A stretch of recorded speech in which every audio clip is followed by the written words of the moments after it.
Genesis chapter 47. Joseph went and told Pharaoh, "My father and brothers, with their flocks and herds and everything they own, have come from the land of Canaan and are now in Goshen." He chose 5 of his brothers and presented them before Pharaoh.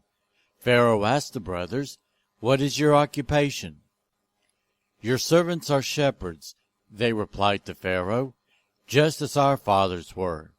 They also said to him, "We have come to live here for a while, because the famine is severe in Canaan, and your servants' flocks have no pasture.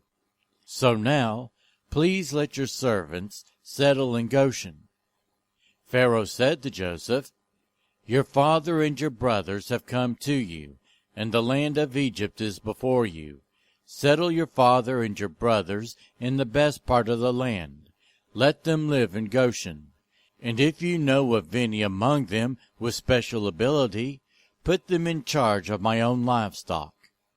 Then Joseph brought his father Jacob in and presented him before Pharaoh. After Jacob blessed Pharaoh, Pharaoh asked him, "How old are you?"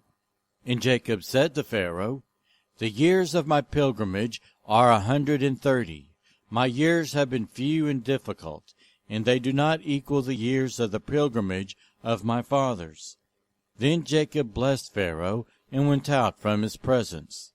So Joseph settled his father and his brothers in Egypt, and gave them property in the best part of the land, the district of Ramses, as Pharaoh directed.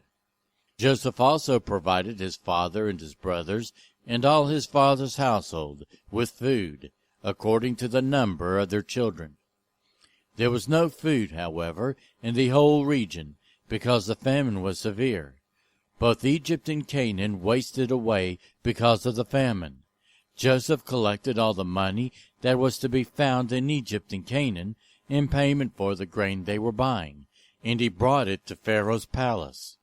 When the money of the people of Egypt and Canaan was gone, all Egypt came to Joseph and said, "Give us food. Why should we die before your eyes? Our money is all gone." "Then bring your livestock," said Joseph.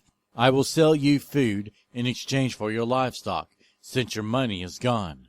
So they brought their livestock to Joseph, and he gave them food in exchange for their horses, their sheep and goats, their cattle and donkeys. And he brought them through that year with food in exchange for all their livestock. When that year was over, they came to him the following year and said, "We cannot hide from our lord the fact that since our money is gone and our livestock belongs to you, there is nothing left for our lord except our bodies and our land. Why should we perish before your eyes, we and our land as well? Buy us and our land in exchange for food, and we with our land will be in bondage to Pharaoh. Give us seed so that we may live and not die, and that the land may not become desolate." So Joseph bought all the land in Egypt for Pharaoh. The Egyptians, one and all, sold their fields, because the famine was too severe for them. The land became Pharaoh's, and Joseph reduced the people to servitude, from one end of Egypt to the other.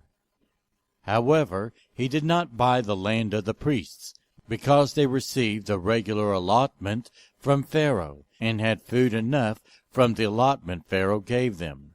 That is why they did not sell their land. Joseph said to the people, "Now that I have bought you and your land today for Pharaoh, here is seed for you, so you can plant the ground. But when the crop comes in, give 1/5 of it to Pharaoh. The other 4/5 you may keep, as seed for the fields, and as food for yourselves and your households and your children." "You have saved our lives," they said. "May we find favor in the eyes of our Lord. We will be in bondage to Pharaoh." So Joseph established it as a law concerning land in Egypt, still in force today, that 1/5 of the produce belongs to Pharaoh. It was only the land of the priests that did not become Pharaoh's. Now the Israelites settled in Egypt, in the region of Goshen.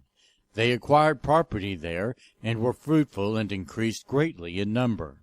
Jacob lived in Egypt 17 years. Jacob lived in Egypt 17 years, and the years of his life were 147. When the time drew near for Israel to die, he called for his son Joseph, and said to him, If I have found favor in your eyes, put your hand under my thigh, and promise that you will show me kindness and faithfulness. Do not bury me in Egypt, but when I rest with my fathers, carry me out of Egypt, and bury me where they are buried. I will do as you say, he said. Swear to me, he said. Then Joseph swore to him, and Israel worshipped as he leaned on top of his staff.